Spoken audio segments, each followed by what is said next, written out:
Oregon at Texas Tech. The Ducks go to the desert to take on the Red Raiders. That'll be a night game on Fox. Tell you what, guys, Joey Mack is one of the most fun characters in all of college football. The vibes are good out at Texas Tech. They're recruiting well. And the foundation to become a winning program seems to be being built kind of brick by brick out there. Joey Mack just had an interview, I believe, with JD Pickle when he said, I'm a high school football coach coaching college football. He knows how to win over the kids, build those relationships with the parents, and then develop them not just as football players, but as human beings. It's a great characteristic to have when you're not at a blue chip program. You win kids in with your conversation.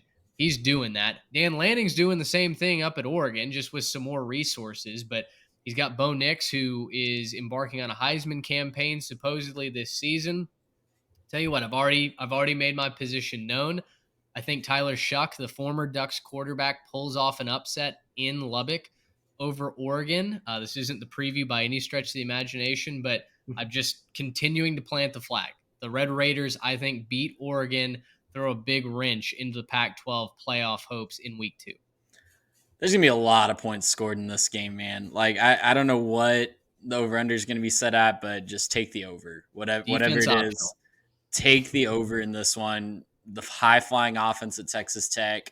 Oregon has a great offense as well. Bo Nix silenced a lot of critics last year with his performance down the stretch, especially against any defense not named Georgia.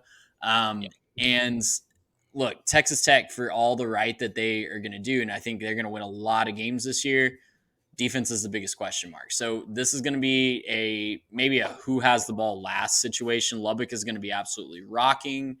You talk about the great environments that we're going to see. This is going to be one of the best ones you see all year. Lubbock welcoming. I don't know when the last time, if ever, Tech has had a non-conference home game of this caliber. It's going to be the first home game of the year as well. We mentioned on the last episode that they open up at Wyoming.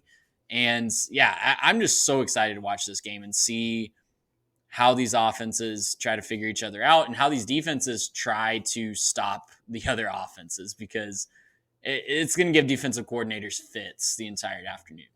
Yeah, it turns out maybe Lubbock, Texas isn't the most desirable place to play for some of these massive Power 5 brands, but neither here nor there. I think this one is going to come down to whether or not Bo Nix is for real. Was last season a fluke, or is he actually good? I think this is the game that'll tell you that. I think that he's good. I think he's fine. I think that clearly the Auburn situation was bad for him, and moving up to the Northwest with Dan Lanning, I think was a good decision for him. And I think that they're going to be just fine going into Lubbock. Now, last week we kind of teased this on the podcast with Texas Tech. I said it's going to be a dangerous day to be a Duck. And I do think that that's true. Tech, when they're playing well, can get real crazy, real rowdy. And yeah, this could go poorly for the Ducks if they're not on.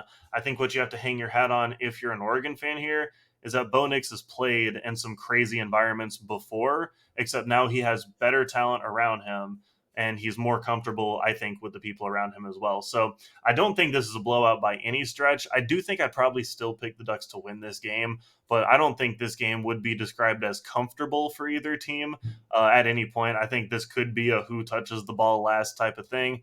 But I do think the Ducks will make maybe one more play than Tech does in this game. Gracious,